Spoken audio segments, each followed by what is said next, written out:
अल्लाह के रसूल सल्लल्लाहु अलैहि वसल्लम सवारी पर सवार हैं। हज़रत मुआज़ बिन जबल रज़ी अल्लाह अन्हु से अल्लाह के रसूल सल्लल्लाहु अलैहि वसल्लम ने एक सवाल किया, मुआज़ तुम जानते हो अल्लाह के हक बंदों पर क्या है?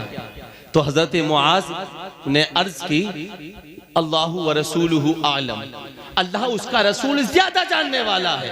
अच्छा, ये सहाबा का अंदाज था कि हुजूर ने जब जब उनसे कोई क्वेश्चन किया है, कोई सवाल किया है, तो ये सहाबा का अंदाज था कि वो हुजूर की बारगाह में जवाब देने को भी अदबी समझते थे। सुभान अल्लाह। जिस तरह हज्जतुल वदा के मौके पर मेरे हुजूर ने तमाम सहाबा को मुखातब करके फरमाया, सहाबा तुम जानते हो ये शहर कौन सा है, ये दिन कौन सा है, ये महीना कौन सा है?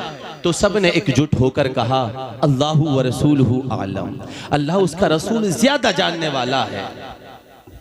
तो किसी पास बैठे शख्स ने कहा, अजीब तमाशा है, अजीब फलसफा है, हर सवाल के जवाब में यही कहते हो कि अल्लाह व रसूलुहु आलम, अल्लाह उसका रसूल ज्यादा जानने वाला है।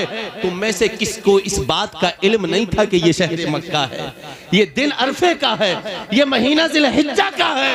तो सबने मुस्कुरा कर कहा, सबको पता था, लेकिन हुजूर के मंशा का तो किसी को इल्म नहीं कि हुजूर क्या चाहते हैं। बेशक सुभान अल्लाह। मदीने वाले महबूब क्या चाहते हैं, वरना उनका अकीदा तो ये था, जो हो गया है होगा हुजूर जानते हैं, कहां से किसने पुकारा हुजूर जानते हैं, हुदूदे ताइरे सिदरा हुजूर जानते हैं, बरोज़े हश्र शफाअत करेंगे चुन चुन कर, बरोज़े हश्र शफाअत करेंगे चुन चुन कर, हर एक गुलाम का चेहरा हुजूर जानते हैं। सुभान अल्लाह, सुभान फरीद के अल्लाह। बाद फरमाने लगे, उनकी बात ना करो, वो तो वो है, पेशे हक मुज्दा शफात का सुनाते जाएंगे, आप रोते जाएंगे, हमको हंसाते जाएंगे।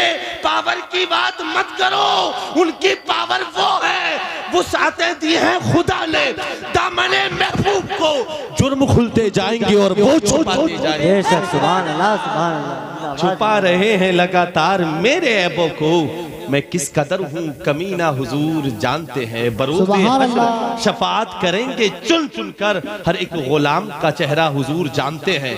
तो हजरत मुआज़ बिन जबल ने अर्ज किया कि अल्लाहु व रसूलुहु आलम, अल्लाह उसका रसूल ज्यादा जानने वाला है। तो इस पर मेरे मुस्तफ़ा ने फरमाया, अल्लाह का हक बंदों पर यह है, याबुदुल्लाह वला युशरिकु बिही शैया, कि बंदे जो हैं वो उसकी इबादत करें और उसकी जात के साथ किसी को शरीक ना ठहराएं। आज हमारा हाल क्या है? अभी चंद दिन गुजरे हैं, बड़ी बहारें थी, मस्जिदें आबाद थी, हर नमाज में जब हम देखते थे तो ऐसा लगता था कि इस मुल्क में सिर्फ टोपी ही वाले रहते हैं। लेकिन चंद दिन गुजरे हैं, 3 दिन, और आप मस्जिदों का हाल जाकर देखिए, बस रमजानी मुसाफिर आए थे और चले गए। ना ना ना, ये बंदगी का तकाजा ना, हालात कैसे भी हों ये अल्लाह का हक है, वरना दूसरे लोगों में और आप में फर्क क्या है? फर्क ये है कि वो नमाज नहीं पढ़ते और आप नमाज पढ़ते हैं। आप नमाज पढ़ने की बिना पर मोमिन हैं, वरना हुजूर गौसे आजम अली रहमत व रिदवान ने फरमाया कि बेनमाजी को मुसलमानों की कब्रिस्तान में दफन न किया जाए, वो बड़ा मनहूस है। हजरत सुल्तान बाहू अली रहमा का कौल है कि बेनमाजी से खंजीर भी पना मांगता है। शेख सादी सिराजी ने तो यहाँ तक फरमाया कि बेनमाजी को कर्ज नहीं दिया जाए, इसलिए कि जो अल्लाह का कर्ज नहीं चुका सकता उसने, उस पर तुमने कैसे भरोसा कर लिया कि वो तुम्हारा कर्जा चुका सकता है। और हुजूर फरमाने लगे, जिसने नमाज को छोड़ा उसने इस्लाम को अपनी पुश्त के पीछे उठाकर डाल दिया। फिर फरमाया, अल्लाह के साथ किसी पहली ड्यूटी तो ये लगाना है कि तुम्हें वक्त मुतय्यना पर नमाजों को अदा करना है, उसकी इबादत करना है, और फिर दूसरी ड्यूटी तुम्हारी ये है कि उसकी जात के साथ किसी को शरीक नहीं करना है। और फिर मुआज़ बिन जबल से हुजूर ने फरमाया, मुआज़ तेरी जिस्म की बोटी बोटी काट दी जाए, तेरे जिस्म को आग लगा दी जाए, लेकिन फिर भी अल्लाह के साथ किसी को शरीक नहीं करना। हालात कैसे भी हो, लेकिन सबसे पहले तुम्हें अपना दीन देखना है। सारी बातें बात की हैं, सियासत बात की है, सारी इजाफतें बात की हैं, सारी निस्बतें बात की हैं, सारी मोहब्बतें बात की हैं। पहले अपने दीन को देखना, पहले अपने दीन को देखना अल्लाह के जात के साथ। आज हम अपने लीडरान को भी समझाते हैं, जहां चाहते हैं वहां जाके चढ़ावा कर देते हैं, जहां चाहते हैं वहां जाकर यह है कि जो दिल में आता है वो कर देते हैं। और उनको समझाया जाए तो कहते हैं कि साहब सब कुछ करना पड़ता है, हालात ही ऐसे हैं। हालात कैसे भी हों, पहले हमारे लिए हमारा दीन, पहले हमारे लिए मुस्तफ़ा जान रहमत सल्लल्लाहु अलैहि वसल्लम का फरमान है। फरमाया मुआज हालात कैसे भी हों घबराना नहीं, जब तक अल्लाह ना चाहे तुझे कोई मौत नहीं दे सकता, जब तक अल्लाह ना चाहे तुझे कोई जिंदगी नहीं दे सकता, और जब तक अल्लाह ना चाहे तुझे कोई नफा नहीं पहुंचा सकता, और जब तक अल्लाह ना चाहे तुझे कोई नुकसान नहीं पहुंचा सकता। अल्लाह के साथ किसी भी कंडीशन में किसी को शरीक नहीं करना, ये उसका हक है। फिर अल्लाह के रसूल सल्लल्लाहु अलैहि वसल्लम ने दूसरा सवाल किया कि जब लोग ऐसा कर लेंगे कि उसकी इबादत करेंगे, उसकी जात के साथ किसी को शरीक नहीं ठहराएंगे, फिर बंदों का हक अल्लाह पर क्या है? इस पर हजरत मुआज बिन जबल ने फिर यही कहा, अल्लाह व रसूलुहु आलम, अल्लाह उसका रसूल ज्यादा जानने वाला है। तो मुस्तफ़ा करीम फरमाने लगे फिर बंदों का हक अल्लाह पर यह है अल्लाह युअज़्ज़िबहुम, कि अल्लाह उनको अजाब न दे, बेशक अल्लाह उनको अजाब न दे। तो जो सच्चा बंदा होने के साथ साथ अल्लाह के साथ किसी को शरीक नहीं करता और महज उसकी बंदगी करता है, उसकी इबादत करता है, तो फिर वो शरीयत के नूर से मुरब्बर हो जाता है। तो ये तो अल्लाह का हक था, और बंदों का हक अल्लाह के सामने आपके सामने रखा। इसके बाद फिर कुरान ने हमें दूसरा हक बताया, वो बिलवालिदैनी एहसाना, के दूसरा हक ये है कि अल्लाह उसके रसूल के बाद अगर तुम्हारी जानों पर अगर सबसे ज्यादा किसी का हक है तो वो तुम्हारे वालिदैन है। और कैसा हक? फरमाया जब ये बूढ़े हो जाएं तो इनको उफ भी नहीं कहना है, इनको झड़कना भी नहीं है, इनसे नरमी से बात करना है।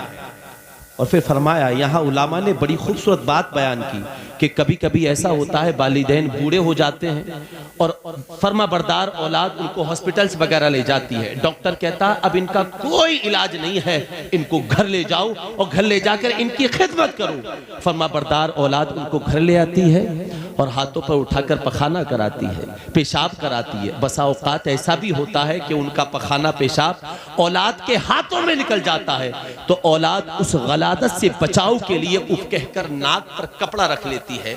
उलामा ने कपड़ा रखने से भी मना किया है, कहा हो सकता है उफ कहकर तुम्हारा नाक पर कपड़ा रखना तुम्हारे वालिदैन के लिए ये तकलीफ का बाइस बन जाए और वो औलाद होने के नाते तुमसे कुछ ना कह पाए। साहब तुम्हें कपड़ा भी नहीं रखना है और उफ भी नहीं कहना है, वकुल्लहुमा कौलन करीमा, नरमी से बात करना है।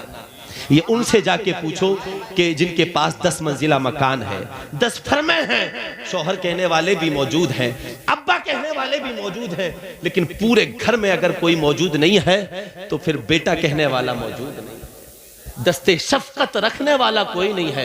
वो हजरत मूसा अलैहिस्सलाम को तो आपने उलामा से 12 सुना होगा क्योंकि कोहे तूर पर अल्लाह से मुलाकात करने के लिए जाते। जब माँ का इंतकाल हो गया तो हजरत मूसा अल्लाह से मुलाकात करने के लिए गए। अल्लाह ने फरमाया मूसा संभल कर आना। अल्लाह मैं तो कल भी आता था, आज क्यों ये कैद लगाई जा रही है?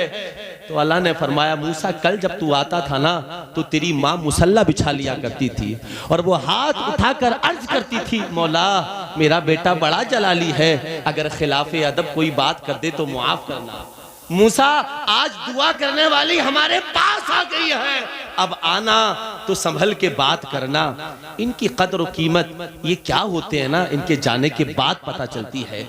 इसी तरह वालिदैन के भी हुकूक हैं औलाद पर। अब तवज्जो से सुने, वालिदैन के भी हुकूक हैं कि वालिदैन औलाद की अच्छी तरबियत करें, जब वो पैदा हो तो उसके अच्छे नाम रखें, उनको अच्छी तालीम दें, जब वो 6 साल के हो जाएं तो फिर उनको दीन सिखाएं, नमाज के लिए उनसे कहें, और 10 साल के हो जाएं तो फिर कान पकड़कर मस्जिद में ले जाएं। जब इस अंदाज में हम तरबियत करेंगे और ये बच्चे जब जवानी की दहलीज पर कदम रखेंगे, कसम खुदा की कुछ बने ना बने ये हुजूर के गुलाम जरूर बन जाएंगे। बेशक सुभान। और 2 चीजें हैं, एक है तालीम और एक है तरबियत। हमारे यहाँ तालीम की जो उम्र है वो 5 और 6 साल से शुरू होती है, लेकिन तरबियत की जो उम्र है उस दिन से शुरू हो जाती है कि जिस दिन आप अपनी बीवी से मिले थे। आप कहेंगे ये क्या कह रहे हैं? हाँ साहब, जिस दिन आप अपनी बीवी से मिले थे उस दिन से तरबियत की क्लास शुरू हो गई थी। अमेरिका के एक डॉक्टर ने रिसर्च किया और बाज़ाब्ता तौर पर उसने तहकीक करके लिखा कि जब औरत हमल से हो तो उसका शौहर उससे मोहब्बत से बात करे, चीखे नहीं, चिल्लाए नहीं। तो किसी ने उससे पूछा कि ऐसा क्यों? कहा जब बाप चीख कर चिल्ला कर औरत से बात करता है तो बच्चा पेट के अंदर आवाज को सुनता है, और बादे विलादत बच्चे के अंदर जो चिड़चिड़ापन महसूस होता है, बच्चा बहुत ज्यादा रोता है, ये उसके बाप के चीखने चिल्लाने का असर होता है। हमने कहा अच्छा, ये इस्लाम ऑफ हिस्ट्री में भी कहीं मिलता है? तो तारीख बगदाद में पढ़ रहा था, जवाब मिल गया। कहा नादान, ये उसकी आज की तहकीक है। गौसे आजम की विलादत ने गौसे आजम की विलादत ने तो वर्षों पहले बता दिया कि बच्चा सुनता नहीं बल्कि सुने हुए को याद भी कर लेता। और आपने खूब सुना होगा कि 17 पारे माँ के पेट में हिफ्ज करके आप दुनिया में तशरीफ लाए। माँ खाना बना रही है, कुरान की तिलावत कर रही है। माँ दस्तरखान लगा रही है, कुरान की तिलावत कर रही है। माँ घर में झाड़ू पोंछा कर रही है, कुरान की तिलावत कर रही है। जब कुरान पढ़ते पढ़ते पढ़ते पढ़ते बच्चा इस दुनिया में आए तो फिर वलियों का सरदार नहीं होगा तो फिर क्या होगा? लेकिन आज की हमारी माएँ हैं और हमारी बहनें हैं, जब वो इस कंडीशन में होती हैं तो फिर पूरे पूरे दिन सीरियल देखती हैं और फिर पर्दे की धज्जियां उड़ाई जाती हैं, शरीयत की धज्जियां उड़ाई जाती हैं। जब इस कंडीशन में औलाद पैदा हो तो आप खुद अंदाजा लगाएं कि ये बच्चे ये मुंबई के एक्टरों के जानशीन तो हो सकते हैं, लेकिन गौसे आजम की विरासत नहीं हो सकते। ये मखदूम कलियरी की विरासत नहीं हो सकते। ये इमाम अहमद रजा की विरासत नहीं हो सकते। ये हुजूर ताजुल शरिया की विरासत नहीं हो सकते। ये हमारी माएँ हैं, ये हमारी बेटियां हैं, जिनको पता ही नहीं कि हमें किस अंदाज में जिंदगी गुजारना है। आओ तुम्हें इमाम मालिक की बेटी की कहानी भी सुनाऊं। बेटी हो तो ऐसी हो कि इमाम मालिक बैठे हुए हदीस पढ़ा रहे हैं और कुछ शागिर्द हैं जो सनद के साथ हदीस सुना रहे हैं, सनद के साथ हदीस सुना रहे हैं। सुनते सुनते आंख लग गई। ये कारी साहब बैठे हुए हैं, कारी राशि साहब किबला हिफ्ज की दरसगाह पढ़ाते हैं। वो कभी कभी ऐसा होता है कि रात को जब जाग लेते हैं तो सुबह दरसगाह में बैठकर नींद आती है, और जब हुफ़ाज़े किराम पारा सुनाते होते हैं, जब हजरत की आंख लग जाती है तो बस दोनों ने यह मशवरा किया, और जब आंख खुली तो बच्चों ने कह दिया कि हाँ हजरत सुना दिया। सनद के साथ हदीसें सुनाई जा रही है। इमाम मालिक रात को औराद वज़ाइफ में मशगूल रहते, किताबों का मुताला करते, पूरी रात अल्लाह की इबादत में मशगूल रहते। सुबह हुई तो बैठे बैठे नींद आ गई। सनद के साथ हदीसें सुनाई जा रही है। किसी शागिर्द ने गड़बड़ी की तो फौरन दरवाजा अंदर से बजने लगा। इमाम मालिक की आंख खुली और फौरन रोका टोका, कहा तुमने कुछ गड़बड़ किया है, दोबारा सुनाओ। कहा हज़रत मैंने सही सुनाया। कहा नहीं तुम झूठ बोलते हो। मैं झूठ नहीं बोल सकता। कहा हजरत आप तो सो रहे थे, आपको कैसे पता? कहा ये जो दरवाजा बंदा, जो दरवाजा बजा ना, इसके पीछे मेरी बेटी बैठी हुई है, और वो कोई आम बेटी नहीं। जिस तरह अल्हम्दुलिल्लाह मुझे सनद के साथ 7 लाख हदीसें याद हैं, इसी अंदाज में मेरी बेटी को भी 7 लाख हदीसें याद हैं। वाह सुभान अल्लाह, सुभान अल्लाह। और मेरी बेटी की रोज की ड्यूटी ये है कि वो बोलती तो नहीं है, तमाम कामों काज से फारिग होकर दरवाजे की आड़ से बैठ जाती है और जब तुम मुझे हदीसें सुनाते हो वो सारी हदीसों को अपने कानों से सुनती है। सुभान अल्लाह। नारे तकबीर, नारे तकबीर। हज़रत अल्लामा मौलाना मुफ्ती मकबूल नईमी फरमाए तुमने जरूर गड़बड़ी की है। वो बोल तो नहीं सकती इसलिए कि उसकी आवाज का भी पर्दा है, और औरत का जिस तरह जिस्म का पर्दा है इस तरह उसकी आवाज का भी पर्दा है। कहा तुमने झूठ बोला। अल्हम्दुलिल्लाह मेरी बेटी को सनद के साथ 7 लाख हदीसें याद हैं। एक हमारी बेटियां हैं जिनको सही से नमाज भी याद नहीं है, सही से कलमा भी याद नहीं है, सही से इस्लाम का तौर तरीका भी याद नहीं है। याद रखना ये उनका हक है। नमाजें पढ़कर, रोजा रखकर, हज कर कर ये तसव्वुर मत जमाना कि मैं तो बच जाऊंगा। नहीं नहीं, औलाद का हक तुम्हारे ऊपर ये था कि तुम उनके अच्छे नाम रखते, उनको अच्छी तालीम देते, सही माना में उनकी अच्छी तरबियत करते। याद रखना अगर बेटी की सही माना में तरबियत नहीं की, बच्चों को दीन नहीं सिखाया तो ना बाप बचेगा ना बेटे बचेंगे, कोई नहीं बचेगा। आज यही हाल है कि मेरी कौम के छोटे छोटे बच्चे कभी जुआ के अड्डों पर, कभी शराब की हट्टियों पर, कभी मोहल्ले के नुक्कड़ों पर पूरी पूरी रात फोन कान पर लगाकर टाइम पास कर रहे हैं। इसका जिम्मेदार कौन है? इसके जिम्मेदार वो बाद में है, पहले आप हैं। इसलिए कि आपने सब कुछ उनको दिया लेकिन तालीम नहीं दी, न दुनिया की तालीम दी, न दीन की तालीम दी। जहां चाहते हैं वो बच्चे दीन का सौदा कर देते हैं, जहां चाहते हैं वो ये है कि जो उनके जी में आता है वो कह देते हैं। आज जरूरत है कि हम अपने बच्चों को दीन की तालीम भी दें, दुनिया की भी तालीम भी दें। इसका हिसाब आपको देना है। नहीं पूछा जाएगा अल्लाह के यहाँ कि आपने अपने बच्चों को डॉक्टर बनाया नहीं बनाया। नहीं पूछा जाएगा अल्लाह के यहाँ कि आपने अपने बच्चों को इंजीनियर बनाया नहीं बनाया। नहीं पूछा जाएगा अल्लाह के यहाँ कि आपने अपने बेटे को प्रोफेसर बनाया या नहीं बनाया। जरूर पूछा जाएगा कि ये बताओ कि अपने बच्चों को दीन सिखाया नहीं सिखाया। मैं ये नहीं कहता कि आप अपने बच्चों को डॉक्टर ना बनाएं, मैं ये नहीं कहता कि आप अपने बच्चों को प्रोफेसर ना बनाएं, मैं ये नहीं कहता कि आप अपने बच्चे को इंजीनियर ना बनाएं। हम नहीं बनाएंगे तो कोई कौन बनाएगा? सब कुछ बनाइए अपनी औलाद को, लेकिन सबसे पहले उनको मुस्तफ़ा जाने रहमत का गुलाम बनाइए। अपनी बेटियों को फातिमा ज़हरा रज़ी अल्लाह अन्हा की कनीज बनाइए। आज बहुत तेजी के साथ हमारी बच्चियां मुर्तद होती जा रही हैं। वजह क्या? हमने उनको सब कुछ दिया, दीन नहीं दिया। काश अगर उन बच्चियों को दीन दिया होता तो जो जवाब एमपी की बेटी ने दिया था भरे मजमे में, हमारी बेटियां भी देती हुई नजर आती हैं। मैं सैल्यूट ना करूं उस एमपी की नौजवान बेटी को जिसने अपने कॉलेज में टॉप पोजीशन हासिल की, और जब अवार्ड या प्रोग्राम रखा, अवार्ड देने का दिन आया तो प्रिंसिपल ने कैद लगाई थी कि बेटा तुझे पर्दे को उतार कर तब स्टेज पर आना होगा। उस बेटी ने क्या खूबसूरत जवाब दिया था। आप दिल की तख्ती पर इसको नोट करें। ये फातिमा ज़हरा रज़ी अल्लाह अन्हा की सच्ची कनीज का जवाब था। उस बेटी ने जवाब दिया था कि ऐसे अवार्ड को मैं अपनी जूती की नोक पर रखती हूँ। पहले मेरे लिए मेरा दीन है, पहले मेरे लिए मेरे नबी का फरमान है। ऐसे एक अवार्ड नहीं 100 अवार्ड भी हो तो ऐसे 100 अवार्ड को मैं अपनी जूती की नोक पर रखती हूँ। जब उस बच्ची की तहकीक की गई तो पता चला कि उस बच्ची का ताल्लुक दीनदार घराने से था। सुभान अल्लाह। नारे तकबीर से इस्तकबाल करें।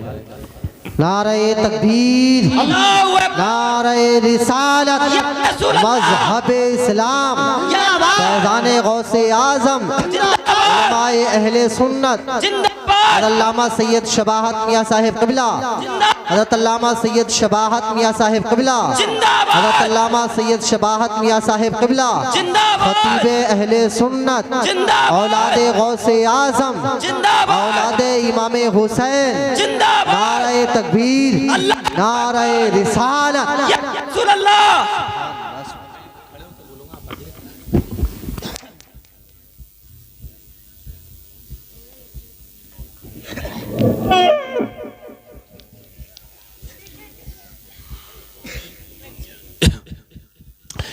देखिए माशाल्लाह आज के हमारे इस इजलास के जो खुसूसी दूल्हा हैं औलाद गौसे आज़म हज़रत अल्लामा सैयद शबाहत मियाँ साहब क़िबला पूरी शानो शौकत के साथ तशरीफ़ फरमा हो चुके हैं और बहुत जल्द आप उनका खिताब सुनेंगे।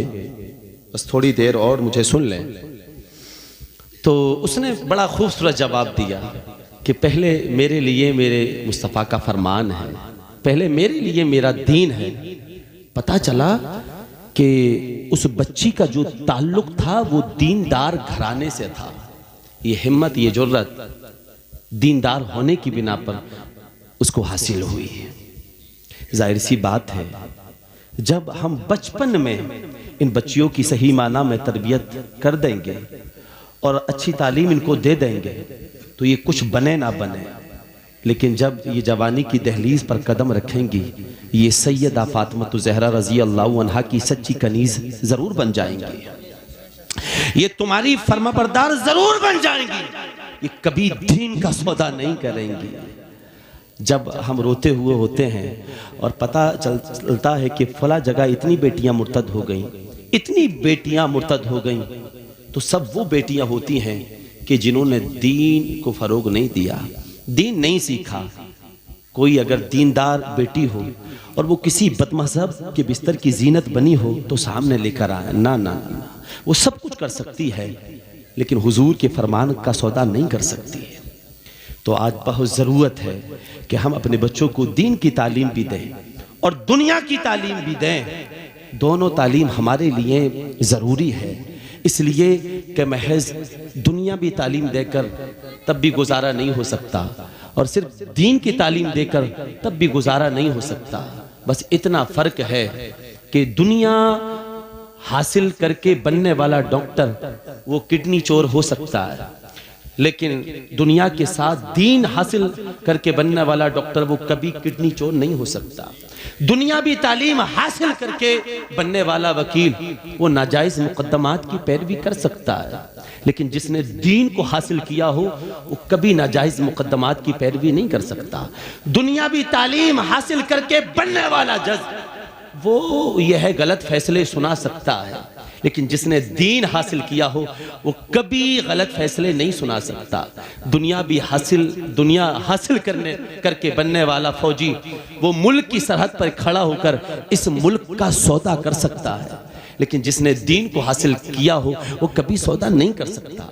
आइए हिंदुस्तान की तारीख में हमें एक ऐसा जज भी मिलता है जो नमाज़े ज़ोहर से पहले हिंदुस्तान के कोर्ट में बैठकर फैसले सुनाता है, और जब नमाज़े ज़ोहर का वक्त होता है तो भरी अदालत में कुर्सी जज से उतरकर मुसल्ला बिछाकर नमाज़े ज़ोहर को अदा करता है। जानते हैं आप उस जज का नाम क्या है?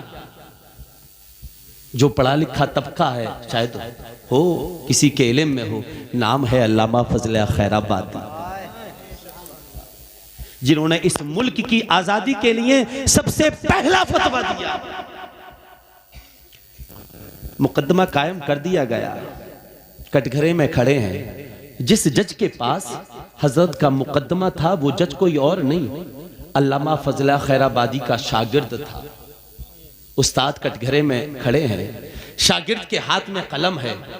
जब उस्ताद का नूरानी चेहरा देखा तो कहा, हजरत कुछ कहने की जरूरत नहीं है, मेरा दिल नहीं चाहता कि मैं सजा सुनाऊं, कलम मेरे हाथ में है, लिखूंगा तो मैं, हुजूर बस इतना कह दें इस फतवे पर दस्तखत मेरे नहीं, ये फजल हक कोई और है। अच्छा, वहां इस्लाम ने रुखसत दी थी। इस्लाम में दो रास्ते हैं, एक है रुखसत का रास्ता और एक है अजीमत का रास्ता।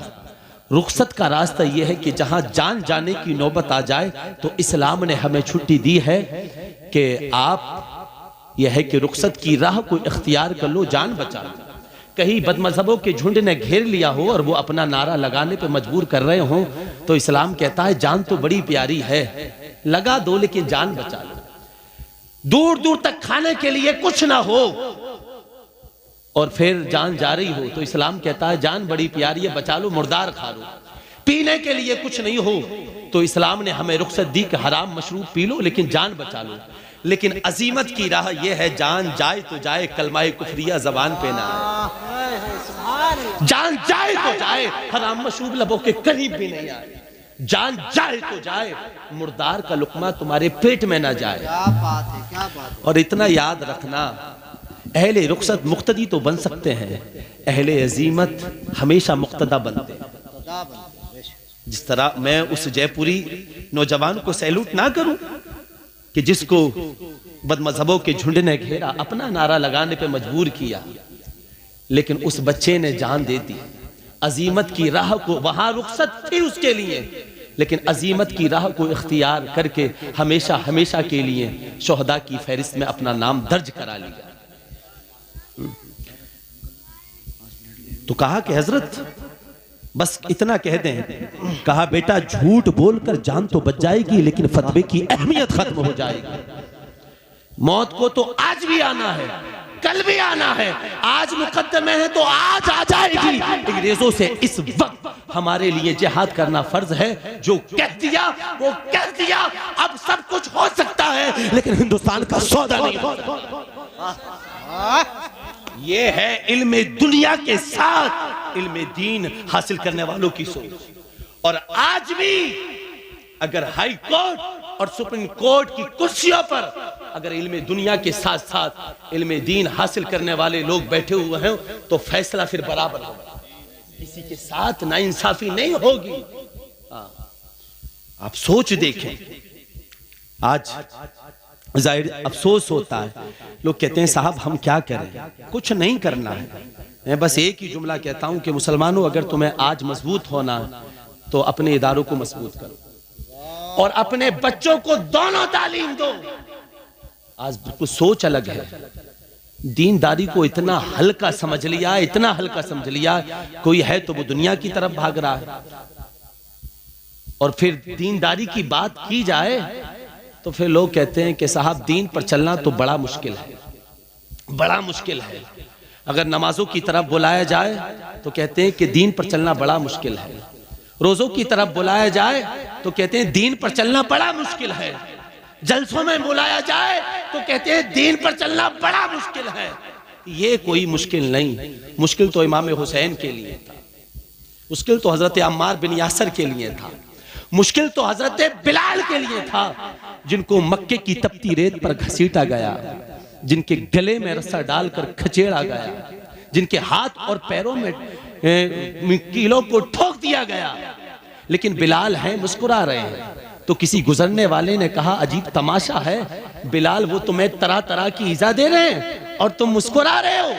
क्या खूबसूरत जवाब दिया हजरत बिलाल ने। कहा तुम यार बाजारों में जब मिट्टी के बर्तन खरीदने के लिए जाते हो तो मिट्टी के बर्तन खरीदते वक्त ठोक बजा कर देखते हो कि कहीं कच्चा तो नहीं है। मेरा मालिक मुझे आजमा रहा है कि कहीं बिलाल कच्चा तो नहीं है, और मैं जवाबन कह रहा हूं मेरे मालिक जिस्म की चमड़ी भी उधेड़ ली जाए तो हक की आवाजें कभी खत्म नहीं होंगी। जख्म पे जख्म खा के जी, खूने जिगर के घूंट पी, आह ना कर लबों को सी, ये इश्क है कोई दिल लगी। बहुत जरूरत है जिस अंदाज में आज कौम की बेटियां बहुत तेजी के साथ मुर्तद होती जा रही हैं, अगर आप इनको बचाना चाहते हैं तो सबसे पहले इनको यह दीनदार बनाएं। बहुत अच्छा इजलास किया, गालिबन इस तर्ज का ये पहला इजलास है, लेकिन साथ साथ यह है कि मैं ये भी कहना चाहूँगा कि कोई ना कोई ऐसा इदारा कायम करें। अभी मैं कारी आमिर साहब से गुफ्तगू कर रहा था कि कोई इदारा भी यहाँ कायम करे ताकि यहाँ की बेटियों को नफा पहुंचे, ताकि यहाँ के बच्चों को नफा पहुंचे। याद रखना, आप अपने बच्चों को सब कुछ पढ़ाएं, लेकिन सबसे पहले दीनदार बनना है। इसका सवाल तुमसे जरूर होगा, इसका हिसाब आपको देना है।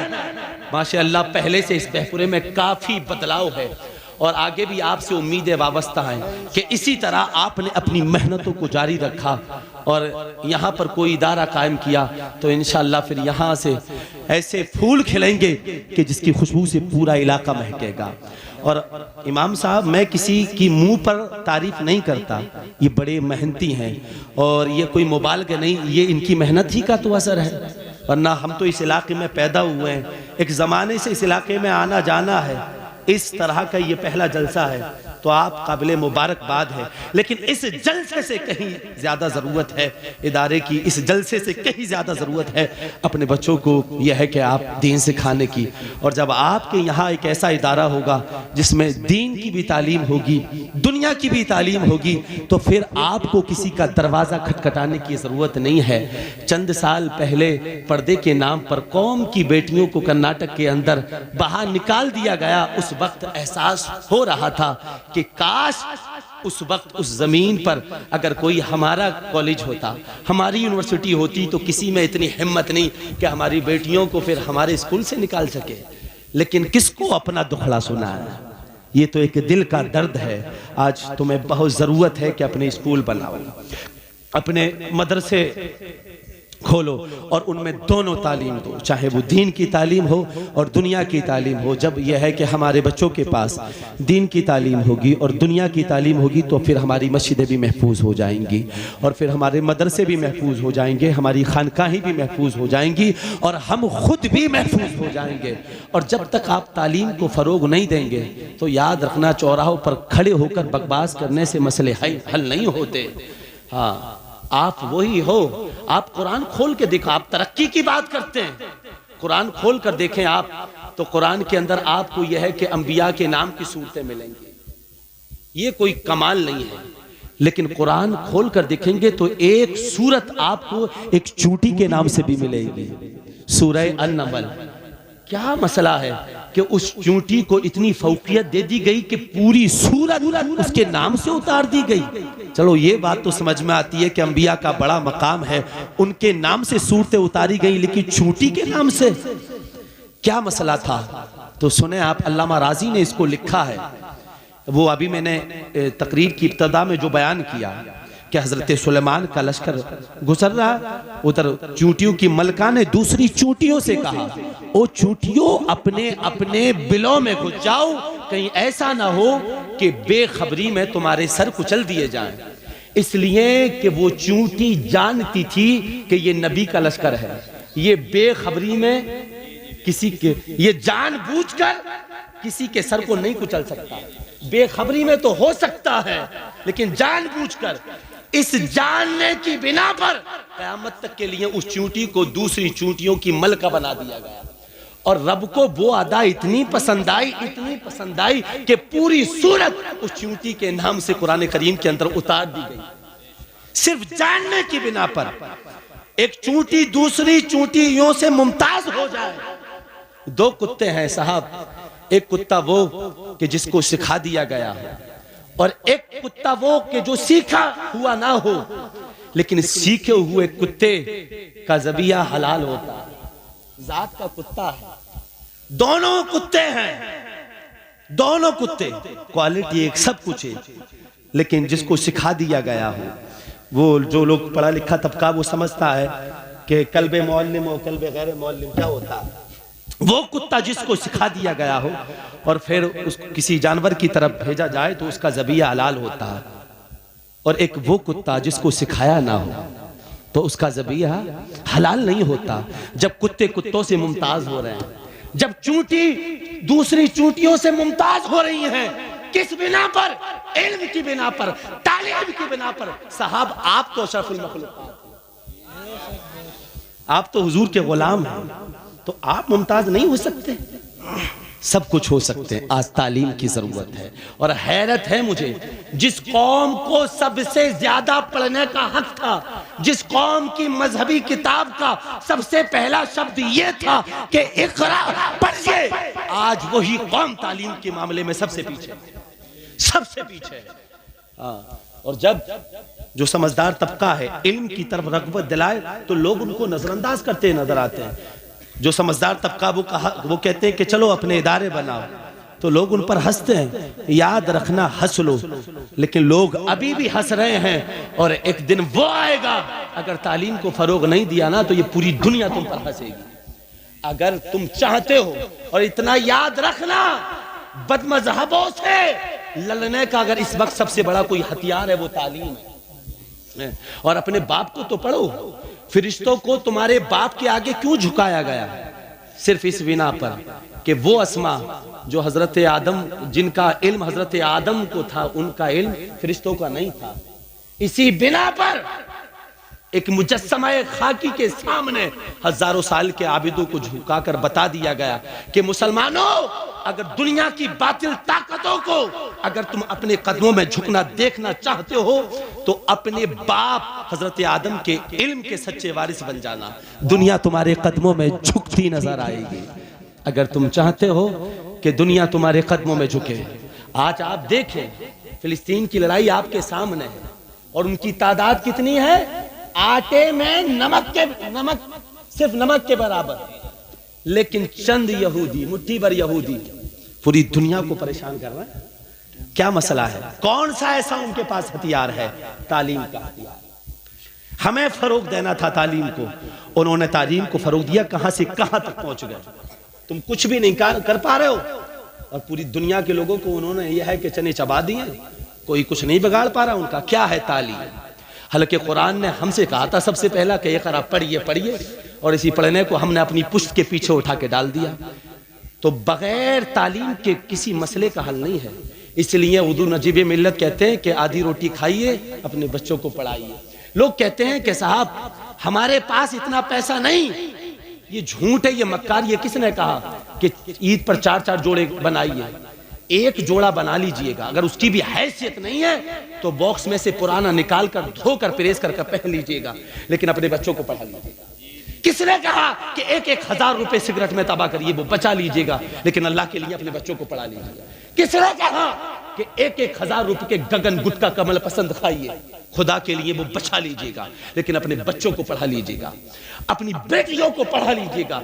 ये वक्त की जरूरत है। और फिर लोग एक जुमला और कहते हैं कि क्या होगा पढ़ाकर, नौकरी तो लगती नहीं है। खबरदार, किसी ने अगर ये कहा, मुसलमान अपने बच्चों को नौकर बनाने के लिए नहीं, मुसलमान अपने बच्चों को इसलिए पढ़ाता है कि उसके नबी का फरमान है, इल्म हासिल करो चाहे इसके लिए तुम्हें छीन जाना पड़े। ये मुस्तफा जान रहमत का फरमान है। अगर नौकरी नहीं लगेगी कोई बात नहीं, लेकिन कम से कम बैठने का सलीका तो आएगा, कम से कम खाने का सलीका तो आएगा, कम से कम रसूल पाक की नामूस की इज्जत करने वाला तो बनेगा, कम से कम माँ बाप की इज्जत का पता तो इसको चलेगा, कम से कम ये उलामा का मुअद्दब तो बनेगा। इल्म का मकसद ये नहीं कि तुम्हारे बच्चे नौकर बने, वो बात अलग है कि अच्छी जॉब मिल जाए, वो कदर की बात है। लेकिन इल्म का असल मकसद जो है वो ये है कि जो आपके अंदर गंदगी है, जो स्याही है, वो बाहर हो और एक नई रोशनी आपके अंदर ये पैदा हो। तो अपने बच्चों को यह है कि दीन की तालीम दें और दुनिया की तालीम दें। ये चंद बातें थीं जो इल्म के हवाले से थी। बहरहाल हालात कैसे भी, आप भूखे रह लें, प्यासे रह लें, लेकिन आप अपने बच्चों को पढ़ा लें। दुनिया को कोई कुछ भी कहे, सिर्फ 10 साल तालीम पर मेहनत कर लें और अल्हम्दुलिल्लाह यह है कि इस सरजमीन पर कोई ना कोई ऐसा इदारा कायम करें कि आपके बच्चों को बाहर जाने की ज़रूरत ना पड़े। यहीं आपके बच्चे दुनिया भी हासिल करें और दीन भी हासिल करें।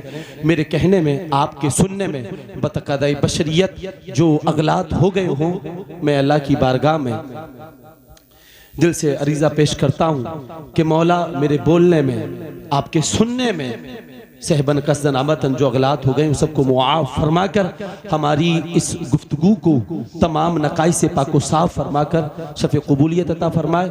व मा अलैना अल बलाग। अस्सलामु अलैकुम व रहमतुल्लाह।